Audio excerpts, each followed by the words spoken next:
This is the Voiceover Gurus Podcast. Real talk about the voiceover industry with your hosts, Linda Bruno and JJ Wilson.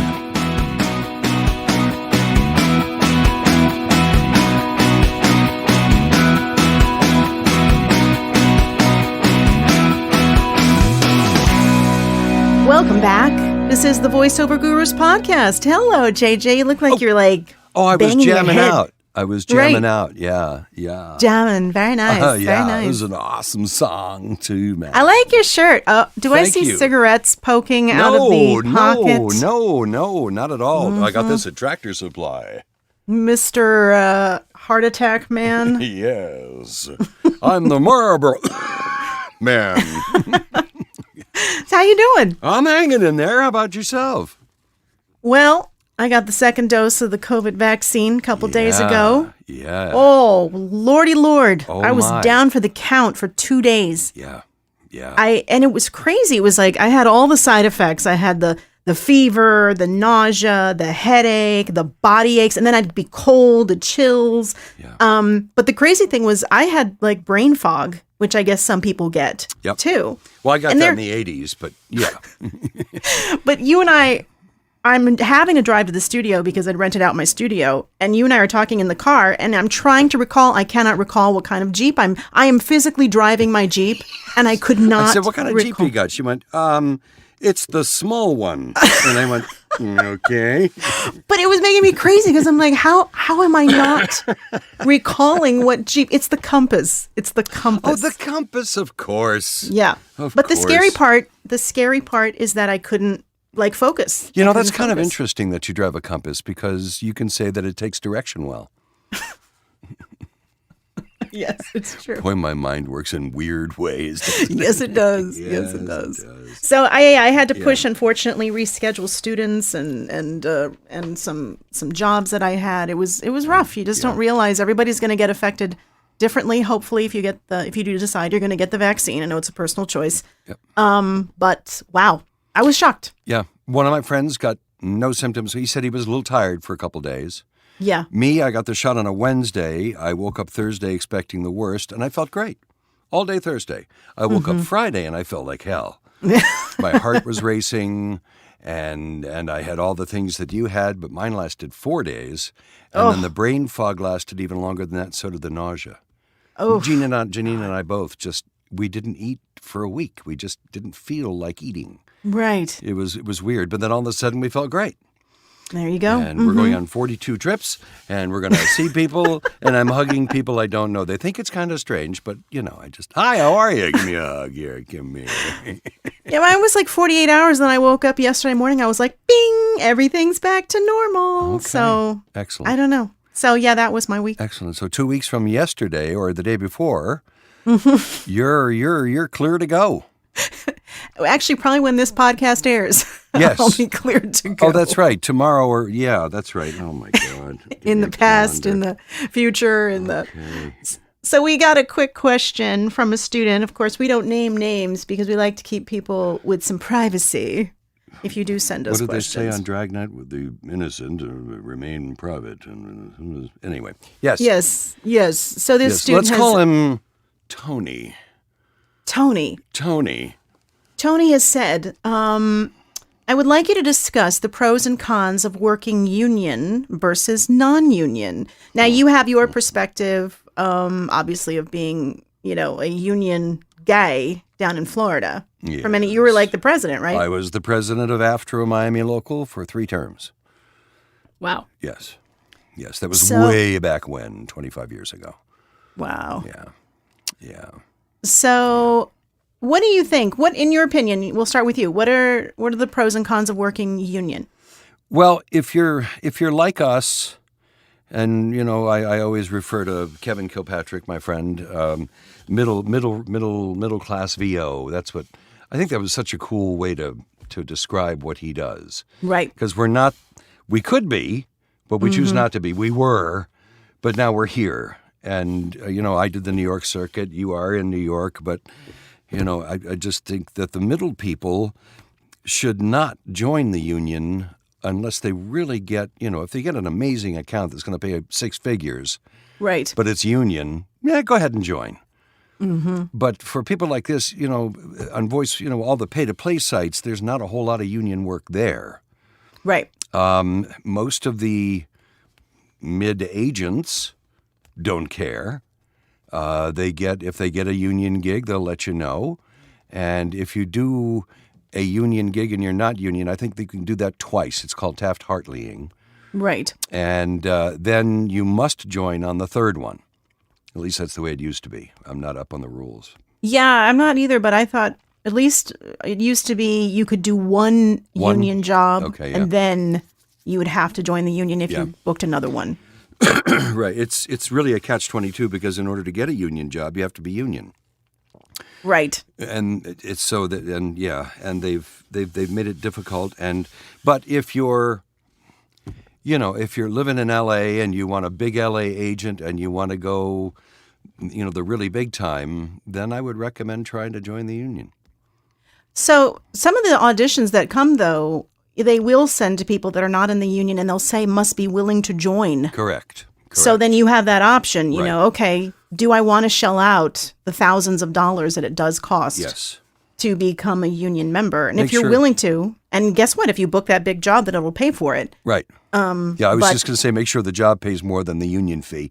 Right. Right. But the benefits of the union, when I first started out, I was very popular. I was able to have health insurance all the time, 100% coverage. I've got 2 nice union retirement funds, one from SAG and one from AFTRA. There are those benefits. I just think that, how do I put this? I think that the non-union market is going too far down. Rate-wise? Rate-wise. Yes. Some of the people are still paying good rates, and thank you for that, keeping it fair. But it seems like there are more and more of those websites that are doing it for pennies on the dollar. Right. And then you've got nothing in the middle, and then you've got the union, who are all the big people. The union mostly is the people making the money are the newscasters. Like every broadcaster, TV broadcaster's most likely union. Tom Brokaw and all of those people, and the big voiceover people, the big cartoon people, and things like that. But they forget about our, to use a quote from Kevin Kilpatrick, middle class people. You're right. Mm-hmm. And they're the clients that we have just don't want to pay $800 for an hour for a short e-learning thing. Yeah, that'll you take can't blame 45 them. minutes to record, because on top of the fee, it depends on whether it's Category 1 or Category 2. Category 1 is for private use. Category 2 is for public use. Mm-hmm. The difference is about $150 for the first hour. But then to that, you have to add the 38% pension and welfare. Right. So part of it goes to your pension, part of it goes to your health care, and then you have to pay the paymaster fee. So it works out to be 39% above the $563 for the hour, and you're up to $800-900, and they're going to go from the client's perspective. If you're Chicago and LA and you've got the big names, the Fortune 500 companies, great, big budgets. But for people like us, it doesn't make sense. And I wish that both sides would come closer to the middle. Yeah, that would be fantastic. I think if both sides were closer to the middle, the union would have more people who are happy. Right. They would say, well, I'm making this, doing this, and I'm making doing this. And if I just make the jump, my God, I can have health insurance. It was such a badge of honor to get into to Screen Actors Guild, to get into SAG. Yes. And there's your phone. And that I remember wasn't my phone. No. I had gas. And I have an app. SAG and AFTRA had not merged at that point, so it was like... And that didn't do anything because there's still separate pensions, there's still separate health cares. They never finished the job. But the part that made me angry was the fact that it was such hard work to get my SAG card to begin with. Yes. And then the moment they merged, anybody in AFTRA, oh, yeah, I'm part of SAG too. Right, yeah. I was like, really? Are you kidding me? Yep. I mean, it was like my dream when I finally got some union auditions that I booked, and then they were SAG and became a SAG member. A proud moment was going into the offices in New York, and they say to you, "Why are you here?" And you say, "Oh, because I just qualified to become a SAG member." Right. And the whole office breaks out into applause for you. Yeah. So it's like that little badge of like, yes, I did this. And then all of a sudden it was like, oh yeah, they're just going to merge, and now it's not going to be a big deal to get into SAG anymore. Right. So, but those are my feelings. I think that if the rates were close enough to the union rates, I think the union rates, they're great for the big guys, for the newscasters and things like that. But for a voiceover, I just think they need to rethink it a little bit and where we are and how many people are trying to do it. It's if just they get it close enough to what we're making now, or a little bit higher, right? Gosh, I'll do everything union. Exactly. And it won't hurt the client as much. Right. Plus, I'll have the great health insurance, the retirement fund, it's and just the that there's protection of the union, which helps you get paid sooner. There's too many people out there that are willing to undercut and just say, forget it. I'm willing to, work for cheap, and that's the problem. Yes. Because they don't obviously realize the benefits of being in the union. Right. Because like you were talking about health insurance, it's amazing health insurance. And you just have to make a certain amount. Of course, the amount has raised each year. Oh my God! But the health it used to insurance, be $8,000. I don't know what it is now. I think it's like 30 something or whatever.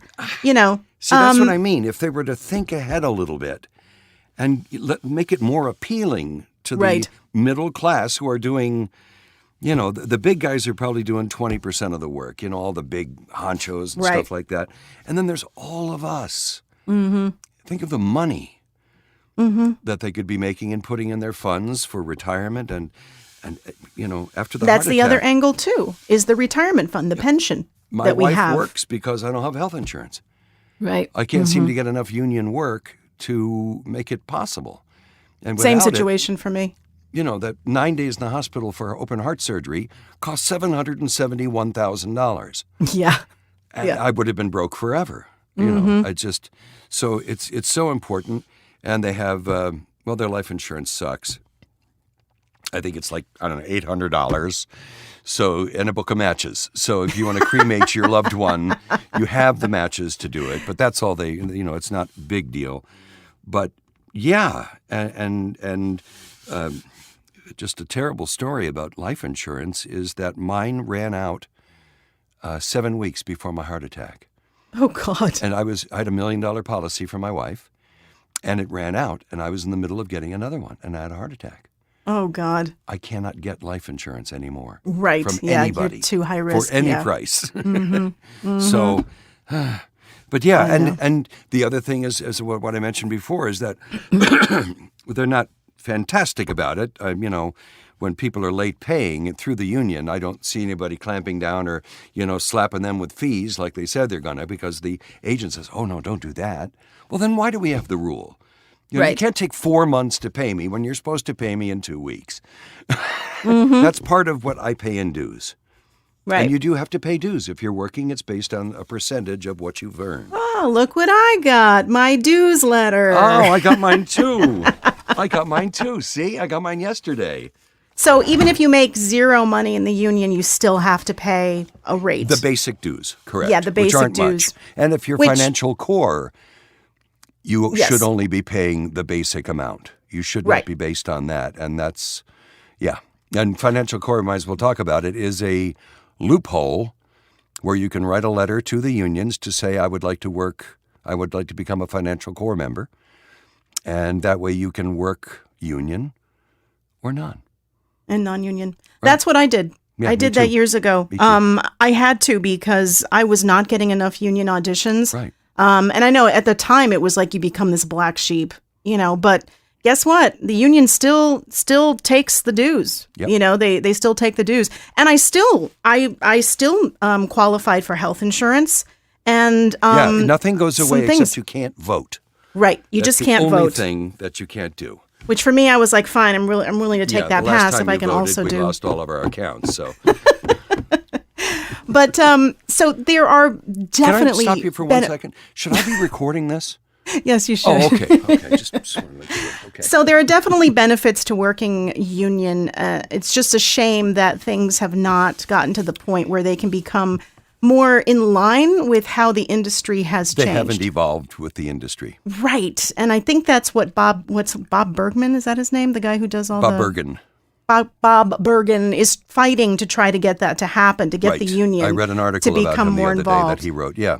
Because that would become helpful. But, you know, they are mutually exclusive, this student was asking, you know, except unless you do FICOR. And then you can do both union and non-union. Right. So, yes, but if you're not FICOR and you are strictly in the union, you are not supposed to do any non-union work. Right. So, therefore, if the union goes on strike, guess who's not working? You. You can't take any work, okay? And then the last comment he made or question was, do you need an agent to get union work? In my experience, the auditions usually come from agents, but you can also convert your jobs to union jobs if you're willing to work with your clients. They've made that a lot harder now. Yeah. It's very specific, and they've got to contact the client, or not the client, but the agency, and they go, oh, no. Like I know Melissa Exelberth. Do you know Melissa Exelberth? No. JJ? Okay. And I would have remembered that name. She's great. She's a Spanish talent. She is like a master at knowing how to convert non-union work to union work. So she specializes in that and helping people do it. It's finding the right paymaster, because I know one who will and one who won't. Right. But that is an option, too, if you decide, you know what, I do want to see if I can make health insurance benefits or try to be a part of the union. You know, you can. If there are ways to do it. Are they easy? No. No, they're not at all. And some things don't qualify anymore. Right. Unless they're a signatory, you know, the people you're working for. There's also the issue of taxes. Mm-hmm. You know, if you do convert it, you have to pay the tax now on it, and the rest of your stuff you don't. And it gets very, very confusing. It gets complicated. Yeah. Mm-hmm. I just wish that everybody would come a little bit closer together from where we are now. We've got, you know, from $5 to a ridiculous amount of money for the same thing. Right. I know. The same spot to air in the same place. Some people are doing for $5 and the other get $850. I was talking with a friend the other day who called me. He and I had a talk, and it was for a 2-minute piece. They wanted in perpetuity. And he finally, you know, we were going back and forth. He said, I just don't know if it's going to air. And we were talking about it. I said, well, if it's not going to air, you know, God knows how long it will be on YouTube. And he was saying the same thing. I don't know, you know, are they going to put it on TV eventually? You know, what can they do with a 2-minute? And I said, they can cut it down and make a 60 out of it and run it. True. He said, oh, I forgot about that. Oh, yeah. Mm-hmm. So anyway, he managed to get a really good rate, over $1,000 for a 2-minute thing. Fantastic. So I really admired his brains on that and the way he figured it out and the way he did it. If more of us would do that, I think we could get the rates back up somewhere where they belong, because this is getting silly.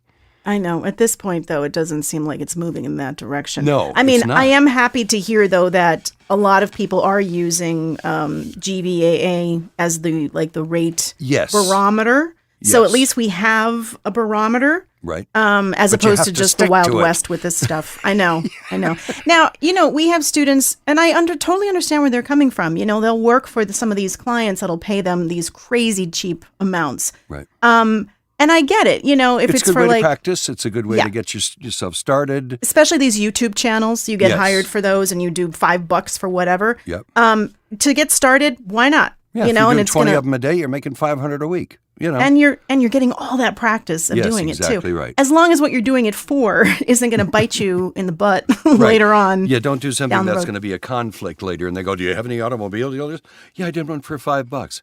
Sorry, we can't use you. We were going to pay you $100,000 for the year. Right. Have a nice day. Crap. But yeah, it's a sticky situation, and everything has changed so much. It's changed so much. But no one, I know back in the old days, no one would talk about this union, non-union stuff because... Oh, no. Because I you know, as president, I was sitting on the board. sitting at the big conference table, running the meeting, and I could look around the table and go, "You're doing non-union. You're doing non-union. I'm doing non-union. You're doing non-union, and you're all complaining about the union." Oh no. Yep. It was it was a joke. It really was. I would go to auditions in the city, and there would always be a couple of ladies that I would always see because we have similar sounds. And one of them was hardcore union. And she would just look at me with this look of disdain, like I was the most disgusting person that had ever, walked into the room. And I was like, lady, I got to pay my bills. Yeah. You can think about me all you want, but the fact is I have a house that I have to pay for, and I'm not getting enough union jobs to warrant, sticking with it. Right. But I still support the union, and I still give them my dues. So do I. Yep. Mm-hmm. And I will continue to, and I would love to if things do change. I would work towards that change. I went on so many conventions and so many of this and so many of that, and it was the same people. They're probably still the same people saying the same thing. Yeah. We need to do this and do that and do this. Well, fuck, why don't you do it? Right. Don't talk about it. Just do it. Stop. Mm-hmm. You're losing us. And right. It's the, I don't know, it was funny that half the people on the board when I was president really weren't working very much at all. But they still could say, "Hey, I'm on the board of AFTRA." Well, great, great. So when you want to have a strike, you're doing it because why? Right. And it ruined my career. Right. For about a year, and it was just nuts. It was nuts. I looked at them and I said, I just got back from a session. I made like $4,000 for 6 car spots, and you want more? I said, we're not cutting people's brains open. We're screaming at them, telling them to buy a car. I think the general advice would be, if you are looking at auditions, if you see one that is union and someone has sent it to you with the under the auspice that you would join, then audition, man. Go for it. You can always go financial core after that and be both. Right. I probably shouldn't say don't that. say that. I know, but yeah, you are going to have better pay as well as potentially residuals. The union watches all that stuff, which is what we love. Yep. So it's a good thing. It's a tough thing, but if the opportunity does arise and present itself, absolutely, I say go for it. I joined in '76. I got into SAG for a movie that I did with Bud Spencer and Terrence Hill. They were big Italian stars. One of them is just he must have been 6'8" and just a big burly man with a brown beard. And the other one was this very good-looking, blondish, blue-eyed guy, and they became like some world famous for their movies. Really? Yes, spaghetti westerns and stuff like that. And, I was only 6, so I don't know. Oh, God. But it was called Crime Busters.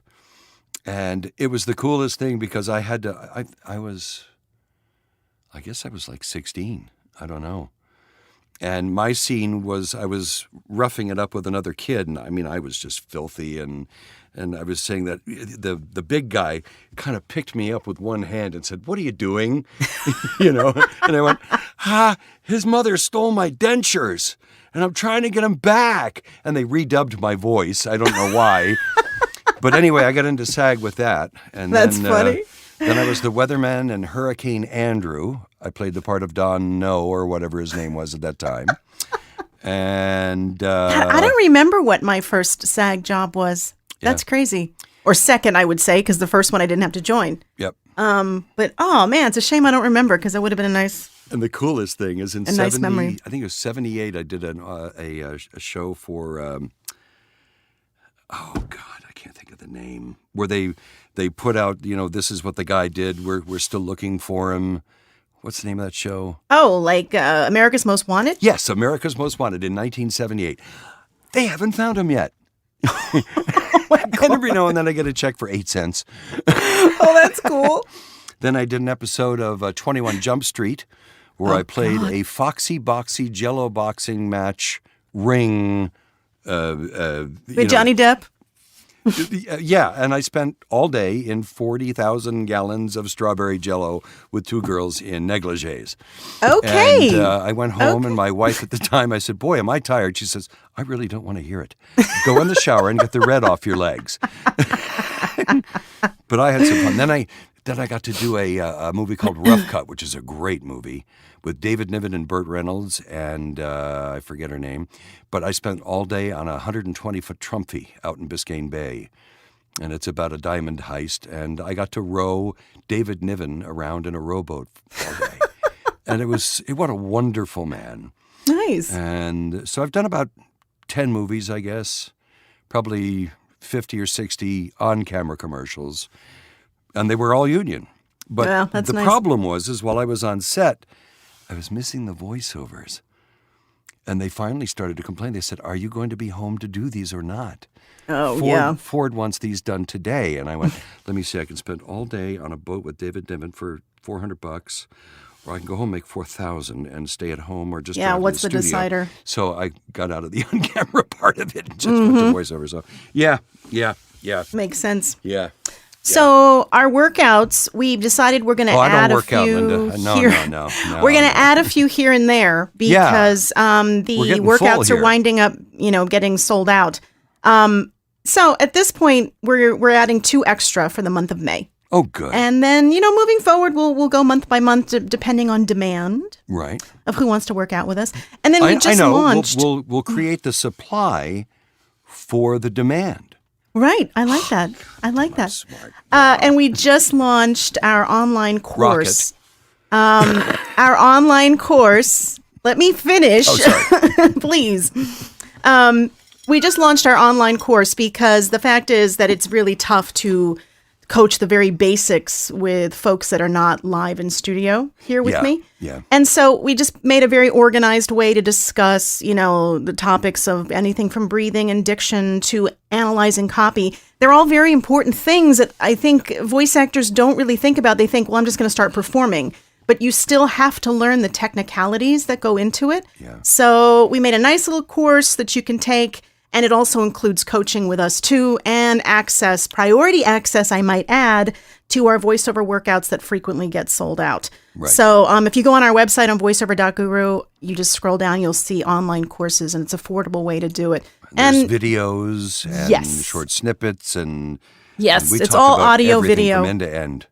Yeah, and there's lots of examples in there, work that JJ's done, that I've done as well, so you can get an idea of exactly, okay, this is a commercial. This is what an e-learning is like. This is what it's like it's good. It's pretty well organized. I'm pretty proud of the fact that it got all laid out nicely. Yes. So check that out when you can. Yes, but I think that was a good question. I think we answered the union non-union thing. And I'm not against the union. I'm not against it. We're just talking the realities, for people though. like us, it's hard to make any money in the union because we're not in one of the big 3 or 4 states that do that. But even if you are like I am, it's still the jobs are few and far between. Yeah. It's unfortunately it just is. They're not it's not like it used to be. No, not for voiceover talent. For people who are in the news business or movies and stuff like that, it's great. Yes. Fine. But for us, I think there should be a whole different category. Yeah, I know it's changed. Yeah, it definitely has changed. It really has. But who knows? Maybe with enough. But I'd like to thank the union for my retirement. Me too. Yeah. Thank you very much, because I haven't saved a nickel over all these. You know something? I didn't even realize I had a pension until my boyfriend was like, hey, can I look into your pension? By the way, my boyfriend's a financial planner. So he, of course, is always thinking about those things, right? So he's like, yeah, could you get that pension? Let me log in, blah, blah, blah. And I'm always like, yeah, go for it. So he goes and he's like, oh, yeah, look at what you're going to be getting. I'm like, what? I have a pension? So that was a nice surprise. Yes. But my pension comes from working in radio because it was union radio that I was in combination with voiceover jobs later. But I got very lucky. Because I was just in it just enough to qualify for a pension. Yes. So I'm not sure how the pension works now. You get it once a year. Just kidding. No, I'm kidding. You can either retire at 62, 65, or 67. Right. And, of course, the rates are different for each one. It goes up several $100s a month if you wait. I'm meaning more about qualifying for it now. I'm not sure what their situation is with. Oh, I don't know. It's just, I think it's time, not money. Yeah. Yeah. You have to have years that you're vested. 10 you years have to be vested. Is vested. Right. 10 years right. in the union, making that's money that's every a year. benefit. Yep, Yeah, that's a benefit of being in the union too. It's awesome. So as you can see, my trailer's going to be a little bit longer now. We have experienced both sides of it, and we can give Have we ever? give you our real world perspective here. Whew. But thanks for joining me again, JJ. Thank you, Linda. Thank you. Yes. Always a pleasure. I'll see you at the next workout for sure. Yes, and yeah. Mm-hmm. We have our mock audition workout coming up soon. It's I'm not really an excited about audition? that. And it's a mock audition. Oh, gosh. So we had fun with that. Yeah, we did. We learned do a that lot from that. soon. Like, oh my God, it's hard to pick. I swear to God, we were in awe. Yeah. We'd call each other secretly after everybody auditioned. We listened to them all, and we went, Christ, well, I don't know. Who do you think? We slightly upped the stakes because we made, instead of 6 people for this, 8 people for the mock audition. Yeah. So you're going to be competing against 7 other people. Yeah. So you have to watch for that because this month's mock audition's already sold out, but we're going to do them like probably every 6 weeks. And we'll post them on the website, and you can sign up for that too. But thanks, everybody, for joining us. As always, pleasure. Thank you. I'm going to go do a mock audition. Nice. Send questions, send comments to info@voiceover.guru, or you can always review us. We love our Google reviews. Thank you so much. Please. Hey, But JJ, the cool have a thing great about, day. The cool thing about mock auditions is you don't have to send them anywhere. Oh, right. Yeah, I'm just going to do it and leave it on the computer. Just for you. Yeah, and I'll say, boy, I got that job. Yeah, it's going to be awesome. I've been booking so many things doing that lately. It's really good. I love it. Yeah. It's a confidence booster. Yes, it is. Well, you were fantastic. Thanks, Mom. Talk to y'all soon. Bye. Bye.